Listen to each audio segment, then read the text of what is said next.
Boom, what's up?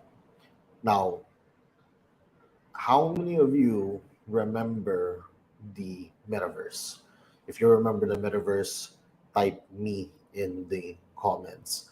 And mind you, it may not be talked about right now, but the metaverse is one of the few things that um, Facebook and a bunch of other organizations are still developing. And what's very interesting is that in the during the time that the metaverse was a craze, I was able to make a profit from it, and I also own multiple properties in the metaverse. Now, today, I just want to talk about how Cashflow 101 actually made me rich in the metaverse, and by rich, I'm just saying this as a let's just say in the span of 2 months, it tripled or quadrupled the money that I invested in within the metaverse. Now, and more than that, why some people who invested in the same thing actually got poorer. So that's a very interesting concept because, well, we invested in the same thing, but why is it that some people actually lost money instead of earn money? So here's the reason why, and this is one of the few principles that cash flow basically taught me that I consider priceless. So here's basically the story. Um, the moment that the metaverse, I just want to use becoming a craze for me, it was a crazy uh, experience because, well, I did I grew up in a family where my grandfathers were wealthy people. They have vast amounts of land that they basically just sold for a very cheap price. Now, when the metaverse happened, I had what sort I'm looking for.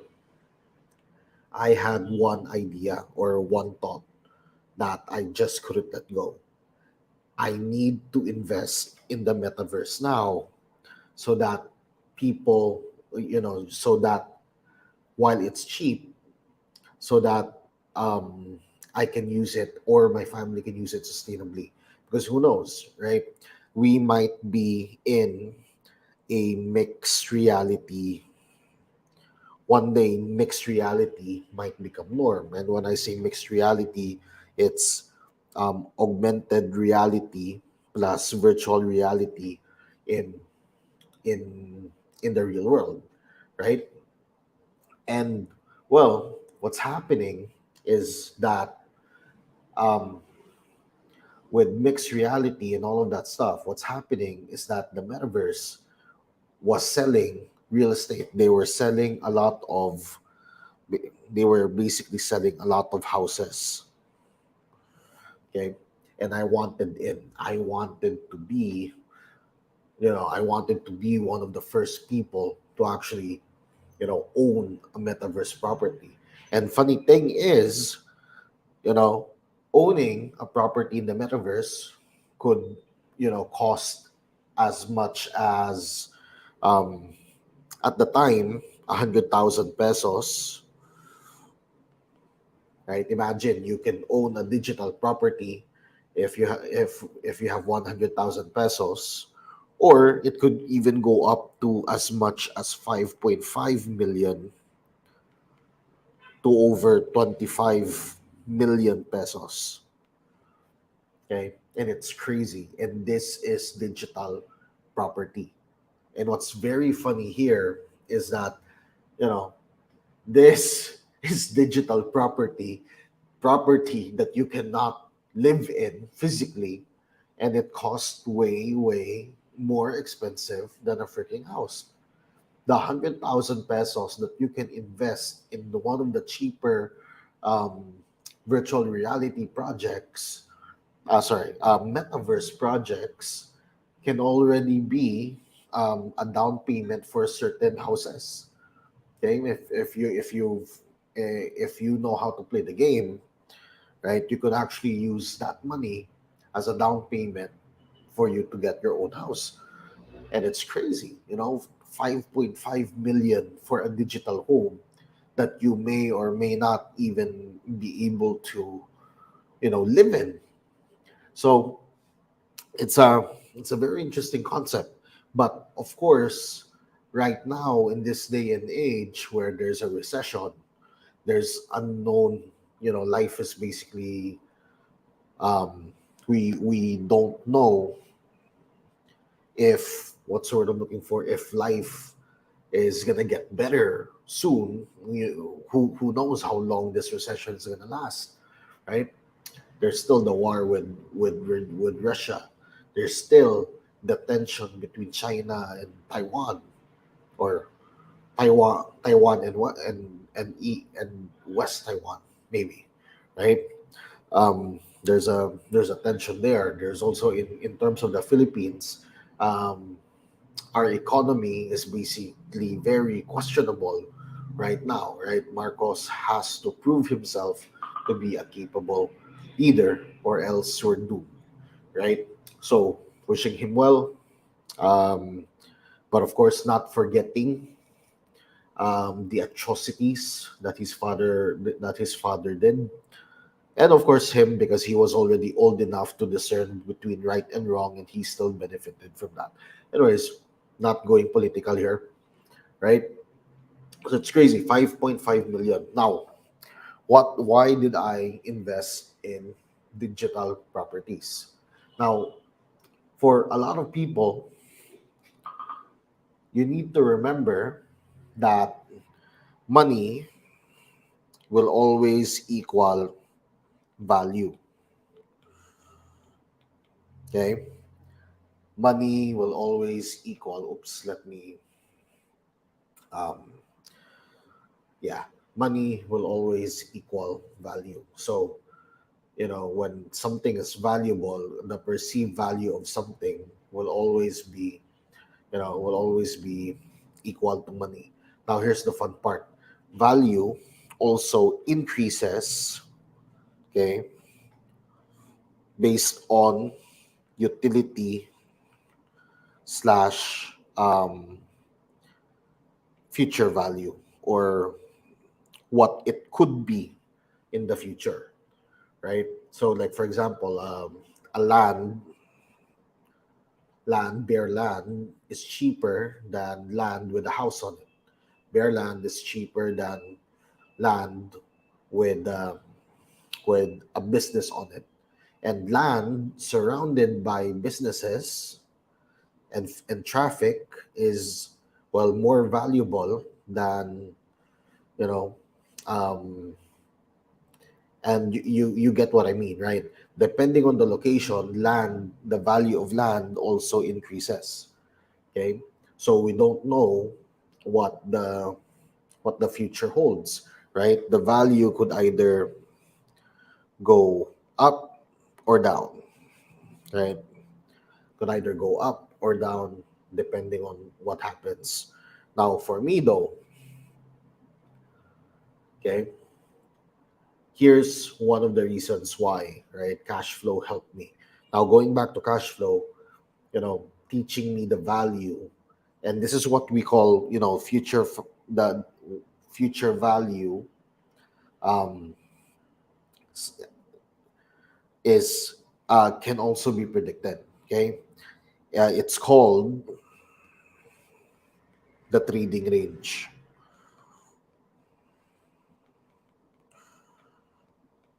All right, it's called the trading range. So by the time that I was already in the metaverse, there were already histories, or basically, for me, it could be a price history. Okay, so there's already price history that that the value of these metaverse properties are based on. Okay, so um, people who were lucky, and imagine that there were people who are very lucky who are able to buy metaverse properties for only um, 50 pesos, if I remember correctly, right? They were able to buy a property worth more or less, let's just say at the time, 700,000 pesos for only 50 pesos. Okay. Because, well, this is in the metaverse, and they were one of the few people who were able to mint, which is a jargon when we say mint. Think of it as like um, what's the word I'm looking for? Think of it as like there are 10, let's say there are 10,000 slots, right? And out of those 10,000 slots, there are 80 that's SS. There's like 10 that's super, super rare. And then the rest are basically normal tiers. So they were able to, um, but all of these you can get equally, right? So these guys were able to get super rare or SS rate um, properties for just the mint price. So which is crazy, right? Now after this, there's a trading range. People after getting their property basically also started, you know, selling selling online for a particular, price history. So they've started selling, and there's a history on how much this property sold for this much. Okay, so there's a trading range, and what happened was I was able to discern what was the ceiling or the highest price and the basement, which was the lowest price. Okay, and from there what happened basically was that I can now see the patterns of oops I can now see the pattern of the price and when I'd like to buy mine, right?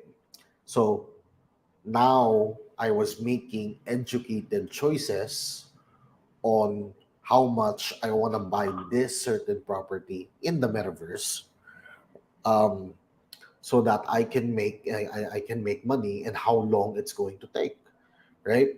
Now here's also the best part.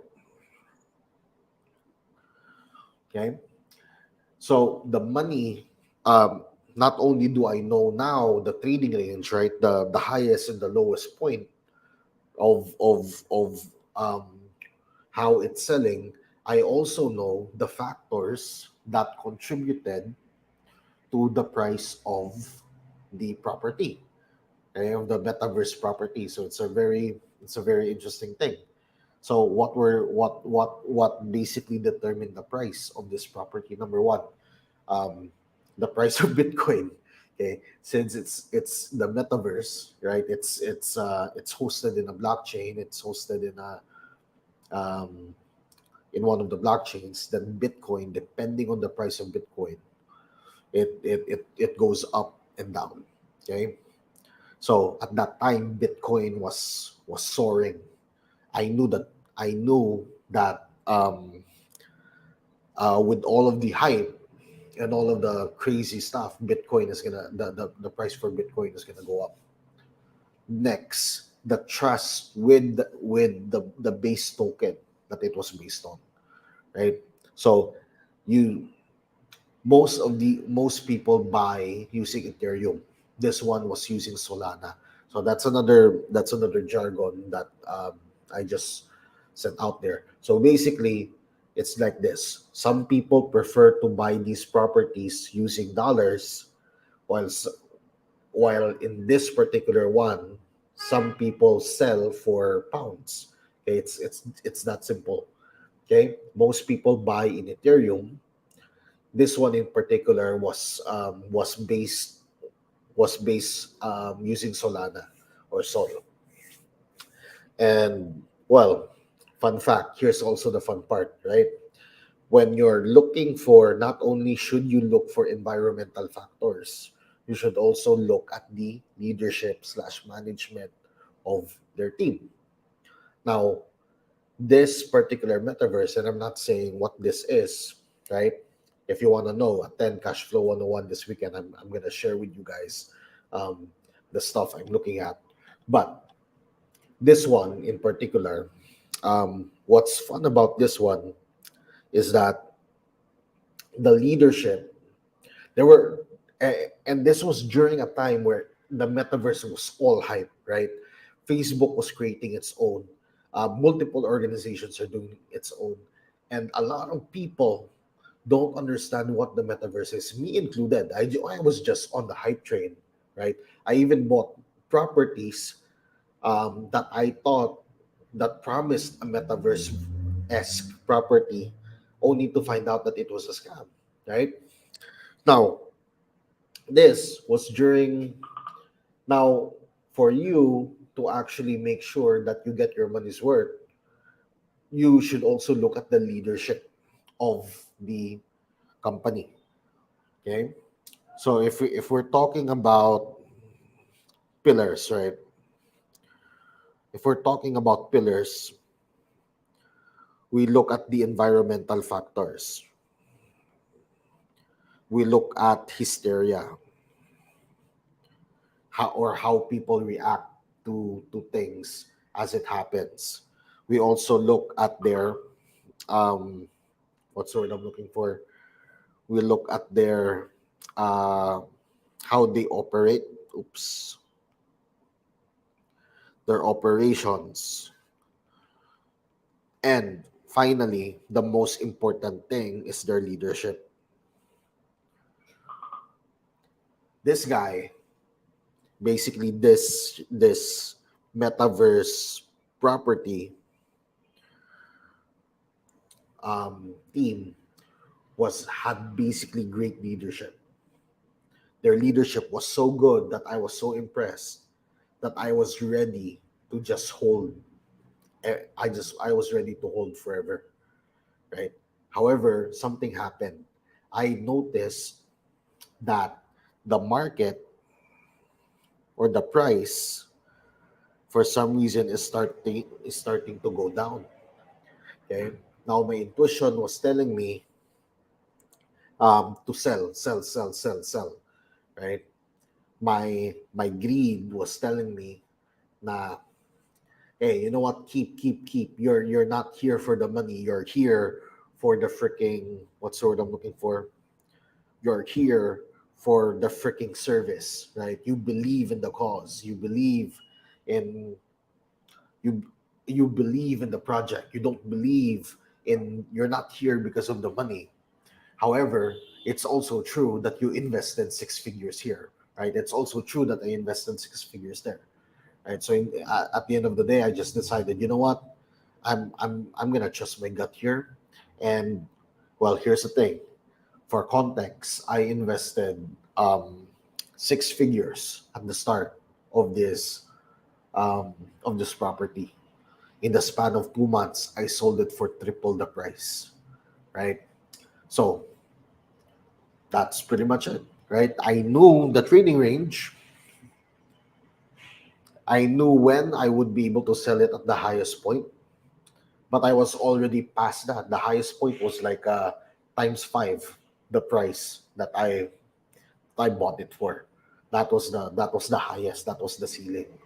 The lowest was double the price I invested in. So it was a win-win, regardless of whether I was patient or not.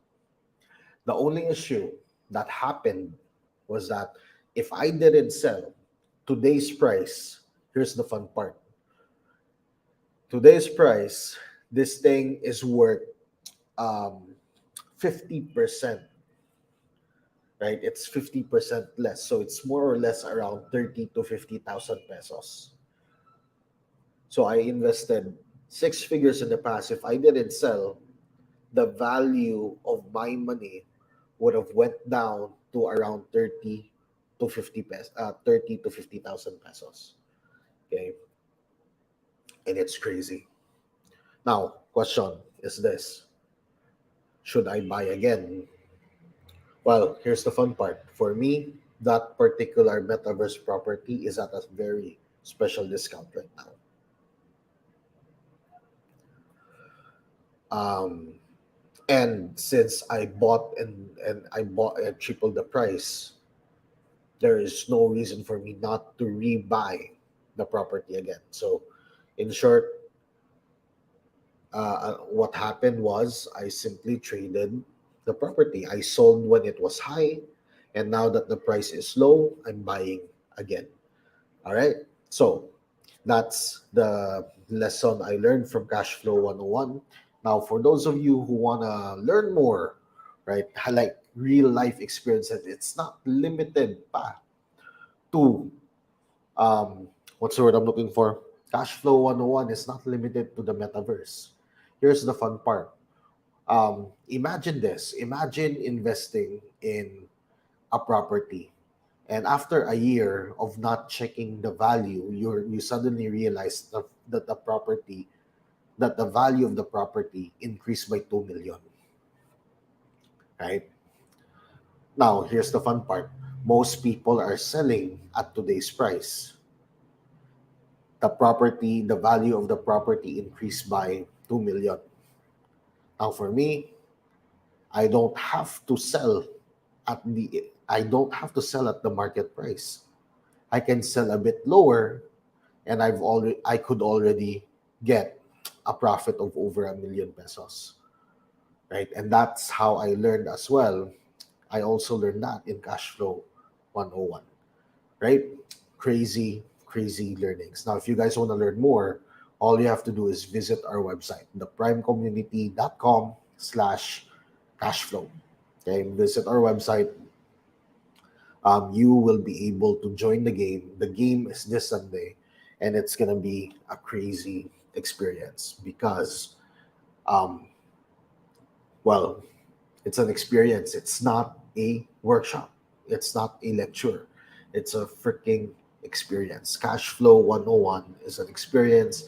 It's gonna show you what your negative money habits are, as well as how you can buy winning deals. Now, that's pretty much it for me, and thank you.